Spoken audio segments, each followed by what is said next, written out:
लाभ का जरिया बन सकती है, तो आपने इसको भ्रष्टाचार का अड्डा बनाने का काम किया। पेड़ लगाने की ऐसी कौन सी योजना है कि 74 करोड़ 84 लाख के आप पेड़ लगा दोगे? बचाते हैं, लार्वा चेक करते हैं।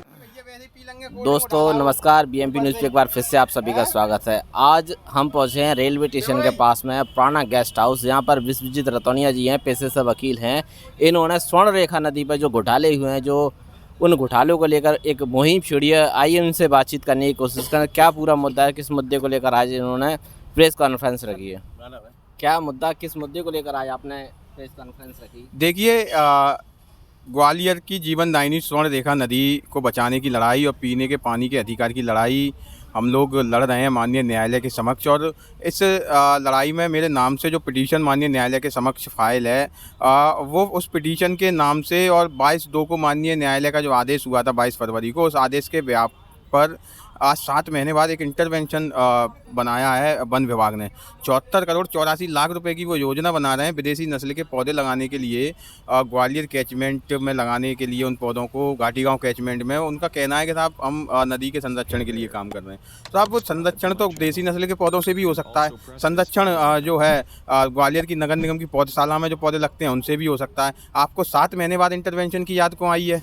7 महीने से क्या बात, पहले 7 महीने तक आप क्यों सो रहे थे? 7 महीने पहले जिस समय वो 22/2 का आदेश हुआ उस समय आपको याद क्यों नहीं आई? इसका मतलब आपको ऐसा लगा कि ये पिटीशन आपके लाभ का जरिया बन सकती है, तो आपने इसको भ्रष्टाचार का अड्डा बनाने का काम किया। मैंने लिखित शिकायत इसकी माननीय जिलाधीश महोदय के समक्ष कल की है। उसके बाद इस प्रेस वार्ता का आयोजन किया है। उनका कोई जवाब प्राप्त नहीं हुआ। इस प्रेस वार्ता के माध्यम से इस घोटाले को जनता तक ले जाने का काम किया है। और जब तक इस घोटाले पर रोक नहीं लग जाती, इस पूरी योजना पर रोक नहीं लग जाती, हम ऐसे ही लड़ते रहेंगे और माननीय न्यायालय के समक्ष भी आपत्ति दर्ज कराएंगे। न्यायालय ने क्या आदेश जारी किया?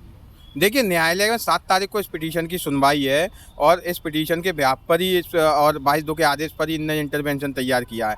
और इनको बात करना चाहिए थी नगर निगम के साथ मिलकर, कलेक्टर के साथ मिलकर, स्मार्ट सिटी के साथ मिलकर, CWC के साथ मिलकर। जैसे वो नगर निगम माननीय न्यायालय इनसे ठोस रिपोर्ट मांग रहा है इस नदी के विकास से संबंधित, तो इनको बात करना चाहिए थी इनके साथ मिलकर के ठोस रिपोर्ट बनाई जाए इस पर। आप पेड़ लगाने की ऐसी कौन सी योजना है कि 74 करोड़ 84 लाख के आप पेड़ लगा दोगे? आप माननीय न्यायालय को भी गुमराह कर रहे हो, माननीय न्यायालय के आदेशों को आप उल्लंघन कर रहे हो।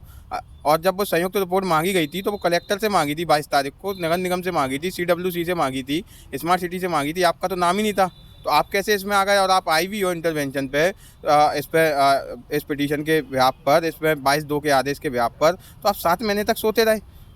तो 7 महीने बाद आपको ऐसा लगा कि पिटीशन आपके लिए लाभ का जरिया हो सकती है, तो आपने बना दी।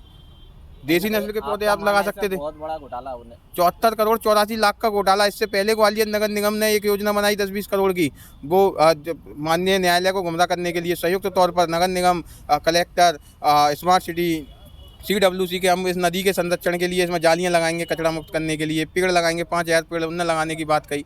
वो भी 10-20 लाख की योजना तो होगी नहीं, 10-20 करोड़ की वो योजना होगी। मतलब जब से पिटीशन लगाई है, माननीय न्यायालय इनको डांट लगा रहा है कि ठोस रिपोर्ट बनाइए, ठोस रिपोर्ट बनाइए। ये ठोस रिपोर्ट बनाने की जगह इन्होंने भ्रष्टाचार का अड्डा इस नदी को बना दिया, लाभ का जरिया इस नदी को बना लिया इन्होंने।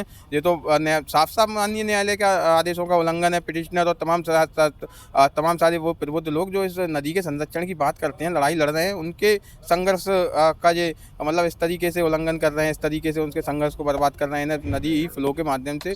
इनको बात करना चाहिए थी कि आप इस नदी में कैसे पानी आएगा, पानी का संरक्षण कैसे होगा, कितना पानी आएगा, इस पर बात ही नहीं कर रहे हैं। मूल मुद्दा हमारा ये है कि इसके तल को कच्चा किया, उस पर बात ही नहीं कर रहे हैं। अभी बात कर रहे हैं कि हम पेड़ लगाएंगे 74 करोड़ 84 लाख के।